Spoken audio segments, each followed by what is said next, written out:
BNP chairperson ও সাবেক প্রধানমন্ত্রী বেগম খালেদা জিয়া গুরুতর অসুস্থ ও সংকটাপন্ন অবস্থায় রাজধানীর এভারকেয়ার হাসপাতালে নিবিড় পরিচর্যায় রয়েছেন।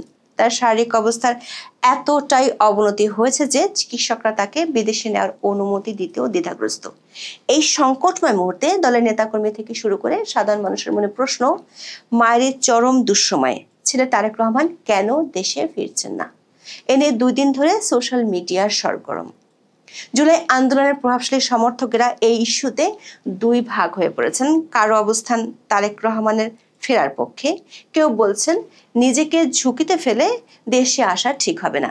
এমন তর্ক বিতর্কের মাঝে তারেক রহমানের এক ফেসবুক পোস্ট জন্ম দিয়েছে গভীর বিস্ময়ের, তুলে ধরছে নতুন শঙ্কা। দর্শক, সেই শঙ্কা শুধু তারেক রহমানের দেশে ফেরার মধ্যে সীমাবদ্ধ নেই, বরং জাগিয়ে তুলছে পুরাতন সেই ভয়। বাংলাদেশের প্রধান 2 রাজনৈতিক দলের শীর্ষ নেতাদের মাঠ থেকে মাইনাস করার শঙ্কা। মাত্র একদিন আগে তার রাজনৈতিক প্রতিপক্ষ সাবেক প্রধানমন্ত্রী শেখ হাসিনার ছেলে সজীব অজয় জয় বিবিসি বাংলার কাছে অভিযোগ করেছেন, বাংলাদেশের প্রধান 2 দলের নেতৃত্ব পরিবর্তনে কিছু বিদেশি দেশ ও শক্তির খেলা চলছে। দর্শক, তারেক রহমানের পোস্টে পরিষ্কার, দেশে আসার সিদ্ধান্ত তার নিজের হাতে নেই, অথচ গত কয়েক মাস ধরে শোনা যাচ্ছিল তিনি নাকি দেশে ফিরছেন। তাহলে এখন কি এমন হলো যে মায়ের স্নেহ ও স্পর্শের তীব্র আকাঙ্ক্ষা থাকা সত্ত্বেও জনাব তারেক রহমান দেশে ফেরার একক সিদ্ধান্ত নিতে পারছেন না? তারেকের ভাষায় যে সীমিত অবকাশ, যে অদৃশ্য নিষেধাজ্ঞার আড়াল, সেগুলো কি বিমর্ত কোনো শক্তির ইঙ্গিত দেয়, যে বা যারা নাড়ছে মূল কলকাঠি? প্রশ্ন হলো, কি সেই বিমূর্ত শক্তি? এটি কি বাংলাদেশের অভ্যন্তরে কারো চাপ, নাকি লন্ডনের রাজনৈতিক আশ্রয়ের জটিলতা, নাকি অন্য কোনো বৈশ্বিক শক্তির খেলা? এমন নানা ধরনের কথাবার্তা সামাজিক মাধ্যমে ছড়িয়ে পড়ছে। আলোচনা যেটি হোক, প্রশ্ন হলো, তাহলে সামনের দিনেও তারেক রহমানকে কি ফিরতে দেওয়া হবে? বিস্তারিত জানতে চলুন যাওয়া যাক বিশ্লেষণে।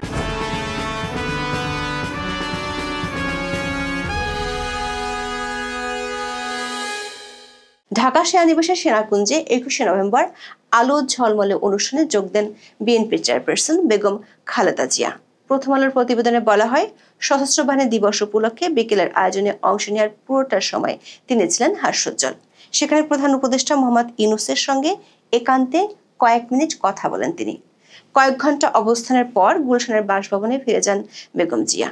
যদিও বিবিসি বাংলার খবরে বলা হয়েছে, 21শে নভেম্বর সশস্ত্র বাহিনী দিবসের অনুষ্ঠানে যোগ দিতে রওনা দিয়ে গাড়িতে উঠি অস্বস্তি বোধ করেছিলেন বেগম খালেদা জিয়া। এর 2 দিন পরে 23শে নভেম্বর ফুসফুসের সংক্রমণ নিয়ে রাজধানীর এভারকেয়ার হাসপাতালে ভর্তি হন বিএনপি চেয়ারপারসন। প্রায় 80 বছর বয়সী খালেদা জিয়া দীর্ঘদিন ধরে হৃদরোগ, ডায়াবেটিস, লিভার সিরোসিস এবং কিডনির জটিলতা সহ নানা শারীরিক অসুস্থতায় ভুগছেন। শুরুর দিকে বিষয়টি নিয়ে তেমন হইচই না হলেও 27শে নভেম্বরের দিকে জানা যায় খালেদা জিয়ার অবস্থা সংকটজনক। খালেদা জিয়ার শারীরিক অবস্থাকে অত্যন্ত সংকটময় বলে উল্লেখ করেন বিএনপির মহাসচিব মির্জা ফখরুল ইসলাম আলমগীর। বেগম জিয়ার শারীরিক অবস্থা নিয়ে গভীর উদ্বেগ জানিয়ে দেশবাসীর দোয়া চান রাষ্ট্রপতি মোহাম্মদ শাহাবুদ্দিন ও প্রধান উপদেষ্টা অধ্যাপক মোহাম্মদ ইউনূস। সবশেষ 29শে নভেম্বর সারাদিন ধরে বলা হয়, খালেদা জিয়ার অবস্থার উন্নতি হলে তাকে লন্ডন বা সিঙ্গাপুরে চিকিৎসার জন্য নেওয়া হবে। কিন্তু সবশেষ বিএনপি মহাসচিব জানান, বেগম জিয়ার শরীরের যে অবস্থা, তাতে তাকে এই মুহূর্তে বিদেশে পাঠাতে ডাক্তারদের সায় নেই। দর্শক, এ দফায় তার গুরুতর স্বাস্থ্য সংকটে উদ্বেগ যেমন তৈরি হয়েছে, তেমনি জটিল এক রাজনৈতিক প্রশ্ন নিয়ে আলোচনা চলছে সর্বত্র। এমন অবস্থায় বড় ছেলে তারেক রহমান দেশে আসবেন কি না তা নিয়ে তর্ক বিতর্ক চলছে কয়েকদিন ধরে। এই আলোচনায় সরকার সমর্থকদের একটি অংশের পরামর্শ বিস্ময়ের জন্ম দিয়েছে। এই ইস্যুতে ফেসবুকে প্রবাসী সাংবাদিক তাসনিম খলিলের একটি পোস্ট যোগ করেছে বিশেষ মাত্রা। তিনি 28শে নভেম্বর লেখেন, জাতি ও রাষ্ট্রের প্রতি দায়িত্ব মা বাবার প্রতি দায়িত্ব থেকেও বড়। নির্বাচনের তফসিল ঘোষণার আগে তারেক রহমানের বাংলাদেশে ফেরা উচিত হবে না। Question of security and high politics must trump emotions.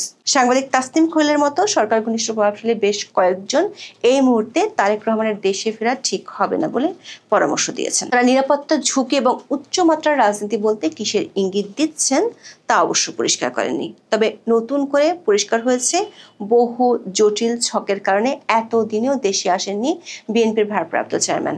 এমনকি এখনো সেই পরিবেশ নেই। তর্ক বিতর্ক এবং ধোঁয়াশার মধ্যেই স্বয়ং তারেক রহমান দিয়েছেন বিস্ফোরক এক পোস্ট। নিজেই বলেছেন তার দেশে ফেরার সিদ্ধান্ত ঝুলছে অদৃশ্য শক্তির হাতে। ফেসবুকে 29 নভেম্বর লেখেন, এমন সংকটকালে মায়ের স্নেহ স্পর্শ পাবার তীব্র আকাঙ্ক্ষা যে কোনো সন্তানের মতো তারও রয়েছে, কিন্তু অন্য আর সকলের মতো এটা বাস্তবায়নের ক্ষেত্রে তার একক সিদ্ধান্ত গ্রহণের সুযোগ অবারিত ও একক নিয়ন্ত্রণাধীন নয়। স্পর্শকাতর এই বিষয়টি বিস্তারিত বর্ণনার অবকাশও সীমিত। রাজনৈতিক বাস্তবতার এই পরিস্থিতি প্রত্যাশিত পর্যায়ে উপনীত হওয়া মাত্রই স্বদেশ প্রত্যাবর্তনে তার সুদীর্ঘ উদ্বিগ্ন প্রতীক্ষার অবসান ঘটবে বলে তার পরিবার আশাবাদী। দর্শক, তারেক রহমানের এই পোস্ট চলমান রাজনীতিতে অনেকটা আকস্মিক বজ্রপাতের মতো। প্রশ্ন উঠেছে, পরিবর্তিত রাজনীতির প্রধান নিয়ন্ত্রক হিসেবে যাকে মনে করা হচ্ছিল তার এমন অসহায়ত্ব কিসের ইঙ্গিত? রাজনীতির পুতুল না আছে, তাহলে কার হাতে আছে সুতোর মালিকানা? ঘুড়িটা তারেক রহমান আকাশে ঠিকই উড়াচ্ছেন, কিন্তু নাটাইটা আসলে কার হাতে? আবার অন্তর্বর্তী সরকার 16 মাসে তার দেশে ফেরার পরিবেশ তৈরি করতে না পারলে সেটা কি ইচ্ছাকৃত নাকি পরিকল্পিত? দর্শক, তারেক রহমানের বর্তমান অবস্থানের শিকড় লুকিয়ে আছে 2007-8 সালে সেনা সমর্থিত তত্ত্বাবধায়ক সরকার আমলে, যা বাংলাদেশের ইতিহাসে 111 নামে পরিচিত। 2007 সালের 11 জানুয়ারি জরুরি অবস্থা জারির পর 7 মার্চ যৌথ বাহিনী তারেক রহমানকে গ্রেপ্তার করে। 2008 সালের 11 সেপ্টেম্বর জামিনে মুক্ত হয়ে সপরিবারে দেশ ছাড়েন এবং তখন থেকে তিনি লন্ডনে অবস্থান করছেন। কথিত আছে সে সময় শর্তযুক্ত এক অদৃশ্য চুক্তির মাধ্যমে তিনি দেশ ছাড়তে পেরেছিলেন। বিএনপির জ্যেষ্ঠ নেতা প্রয়াত মওদুদ আহমেদ তার কারাগারে কেমন ছিলাম 2007 থেকে 8 বইতে লিখেছেন, এমনও হতে পারে খালেদা জিয়া জেনারেলদের সাথে এই সমঝোতা করেছিলেন যে তারেক রহমান আপাতত নিজেকে রাজনীতিতে জড়াবেন না এবং এই মর্মে তারেক রহমান কোনো সম্মতিপত্রে স্বাক্ষরও দিয়ে থাকতে পারেন। কিন্তু গত বছরের 5ই আগস্ট বাংলাদেশের রাজনীতির দৃশ্যপট পাল্টে যায়। গত বছরের সেপ্টেম্বর থেকে নিয়মিত বিরতিতে বাংলাদেশের সংবাদ মাধ্যমগুলোতে তারেক রহমানের দেশে ফেরা নিয়ে সংবাদ প্রকাশিত হতে দেখা গেছে। যেমন গত 24 অক্টোবর বিবিসি বাংলার খবরের শিরোনাম ছিল, নভেম্বরে দেশে ফিরছেন তারেক রহমান, বিএনপি তারিখ জানাবে শিগগিরই। অনেক সংবাদ মাধ্যমে নিয়মিত বিরতিতে বলা হয় তারেক রহমান পরের মাসেই দেশে ফিরছেন। তার জন্য কেনা হচ্ছে বুলেট প্রুফ গাড়ি, সাজানো হচ্ছে অফিস, স্বরাষ্ট্র মন্ত্রণালয়ের কাছে জমা দেওয়া হয়েছে আগ্নেয়াস্ত্র লাইসেন্সের আবেদন। চলতি বছর 10 আগস্ট রাজশাহী মহানগর বিএনপির দ্বিবার্ষিক সম্মেলনে ভার্চুয়ালি যুক্ত হয়ে তারেক রহমান নিজেই বলেছিলেন, ইনশাআল্লাহ অতি শিগগিরই আপনাদের সঙ্গে সামনাসামনি দেখা হবে।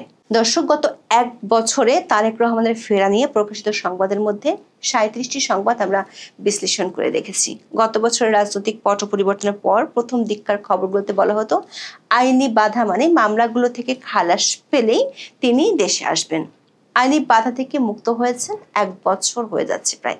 গত 26 অক্টোবর বাংলাদেশের অনেক সংবাদ মাধ্যমের শিরোনাম ছিল, ওমরা শেষে দেশে ফিরবেন তারেক রহমান। তবে এগুলো কোনোটি শেষ পর্যন্ত দৃশ্যমান হয়নি। এমনকি তিনি লন্ডন থেকে ভোটার হওয়ার সুবিধাও গ্রহণ করেননি। সবশেষ সমকালের এক প্রতিবেদনে জানানো হয় বিএনপির ভারপ্রাপ্ত চেয়ারম্যান মধ্য ডিসেম্বরে দেশে ফিরে তারপর ভোটার হবেন। কিন্তু তারেক রহমানের ফেসবুক পোস্ট থেকে দেখা যাচ্ছে তার দেশে ফেরার পথে রয়েছে অদৃশ্য শক্তির ভয়ঙ্কর বাধা, যে কারণে তিনি মায়ের গুরুতর স্বাস্থ্য সংকটের মতো পরিস্থিতিতে লন্ডন থেকে ঢাকায় আসতে অপারগ। প্রভাবশালী সরকার সমর্থকদের কথা থেকেও পাওয়া যাচ্ছে একই ইঙ্গিত। দর্শক, গত 1 দশকে তারেক রহমানের বিদেশি অবস্থান সম্পর্কিত এবং সাম্প্রতিক সময়ে তারেকের ফিরে আসা নিয়ে বাংলাদেশের গণমাধ্যমে প্রকাশিত বেশ কিছু সংবাদ এবং দেশের রাজনৈতিক বিশ্লেষকদের সামাজিক মাধ্যমে দেয়া পোস্ট বিশ্লেষণ করে দেখেছি তারেক রহমানের দেশে ফেরার ক্ষেত্রে আসলে বাধা কি সেটি সম্পর্কে ধারণা পেতে। এসব বিশ্লেষণ থেকে কয়েকটি ধারণা পাওয়া যায়। প্রথমত, গত সরকার আমলে যে আইনি বাধা ছিল সেটি যে বর্তমান অন্তর্বর্তী সরকারের আমলে এখন আর নেই সেটি আগেই জানিয়েছিলাম। তারেক রহমানের বিরুদ্ধে 2007 সাল থেকে 84টি মামলা ছিল। এর সব কটি থেকে তিনি এখন আইনি ঝামেলা মুক্ত। দ্বিতীয় যে কারণটি বিভিন্ন সময় উঠে এসেছে সেটি হলো যুক্তরাজ্যের অভিবাসন আইন এবং তার বর্তমান আইনি স্ট্যাটাস। 2018 সালে আনুষ্ঠানিকভাবে জানা যায় তারেক রহমান যুক্তরাজ্যের রাজনৈতিক আশ্রয় বা পলিটিক্যাল অ্যাসাইলাম চেয়েছেন এবং তার বাংলাদেশি পাসপোর্ট ব্রিটিশ হোম অফিসের কাছে জমা দিয়েছেন। বিএনপির মহাসচিব মির্জা ফখরুল ইসলাম আলমগীর তখন সংবাদ সম্মেলনে বিষয়টি নিশ্চিত করেছিলেন। যুক্তরাজ্যের অভিবাসন আইন এবং 1951 সালের রিফিউজি কনভেনশনের আর্টিকেল 1C অনুযায়ী একজন শরণার্থীর মর্যাদা বাতিল বা স্থগিত হতে পারে যদি তিনি নির্দিষ্ট কিছু কাজ করেন। একে বলা হয় সেশন ক্লজ। এই ধারা অনুযায়ী যদি তারেক রহমান স্বেচ্ছায় বাংলাদেশি পাসপোর্টের জন্য আবেদন করেন বা বাংলাদেশ হাই কমিশনের সাহায্য নেন, তবে ব্রিটিশ সরকার ধরে নিতে পারে যে তিনি আর নির্যাতিত হওয়ার ভয় নেই এবং নিজ দেশে সুরক্ষা গ্রহণ করেছেন। এতে তাৎক্ষণিকভাবে তার স্ট্যাটাস বাতিল হতে পারে। যদি তিনি বাংলাদেশে ফিরে আসেন, এমনকি অল্প সময়ের জন্য, তবে এটি তার দাবির অসরতা প্রমাণ করবে। কারণ যে ভয়ে তিনি আশ্রয় চেয়েছিলেন, বাংলাদেশে ফিরে যাওয়া মানে সেই ভয় আর নেই। অনেকেই মনে করেন এখানেই তারেক রহমানের জন্য সৃষ্টি হয়েছে এক বিশাল আইনি প্যারাডক্স বা কূটাভাস। যদি তিনি এখন দেশে ফিরেন এবং কোনো কারণে আবার দেশ ছাড়তে বাধ্য হন, তবে তিনি আর যুক্তরাজ্যে আগের স্ট্যাটাসে ফিরে যেতে পারবেন না। সাংবাদিক তাসনিম খলিলের স্ট্যাটাসে তেমন ইঙ্গিত মেলে। তবে বাংলাদেশের বর্তমান অন্তর্বর্তী সরকারের পররাষ্ট্র উপদেষ্টা মোহাম্মদ তৌহিদ হোসেন জানিয়েছেন, তারেক রহমান আবেদন করলে তাকে ট্রাভেল ডকুমেন্ট দেওয়া হবে। কিন্তু ট্রাভেল ডকুমেন্ট সাধারণত দেওয়া হয় জরুরি ভিত্তিতে একমুখী যাত্রার জন্য। আবার বিএনপির আন্তর্জাতিক সম্পর্ক বিষয়ক উপদেষ্টা হুমায়ুন কবির নিশ্চিত করেছেন, তারেক রহমান যুক্তরাজ্যে বৈধ স্ট্যাটাসে বসবাস করছেন। তিনি এটাও মনে করেন তার মতো একজন গুরুত্বপূর্ণ রাজনীতিবিদ স্ট্যাটাসবিহীন থাকতে পারেন না। তাহলে বাধাটি লন্ডনে তার আইনি স্ট্যাটাস নয়, বরং অন্য কিছু। অনেকে আবার তারেক রহমানের ফিরে না আসার পেছনে উইকিলিক্সের ফাঁস করা 2008 সালে একটি তার বার্তার কথা উল্লেখ করে থাকেন। ওই তার বার্তাটি পাঠিয়েছিলেন তৎকালীন বাংলাদেশে মার্কিন রাষ্ট্রদূত জেমস এফ মরিয়ার্টি, যেখানে তার উপর নিষেধাজ্ঞা আরোপের কথা বলা হয়েছিল। তবে 2014 সালে ঢাকায় নিযুক্ত যুক্তরাষ্ট্রের রাষ্ট্রদূত ড্যান ডব্লিউ মজীনা জানিয়েছিলেন, এই ধরনের নিষেধাজ্ঞার খবরটি বিভ্রান্তিমূলক। দর্শক, সম্প্রতি তারেক রহমানের উপদেষ্টা সহ ঘনিষ্ঠজনদের পক্ষ থেকে বলা হচ্ছে, নিরাপত্তাজনিত কারণে তারেক রহমান দেশে ফিরছেন না।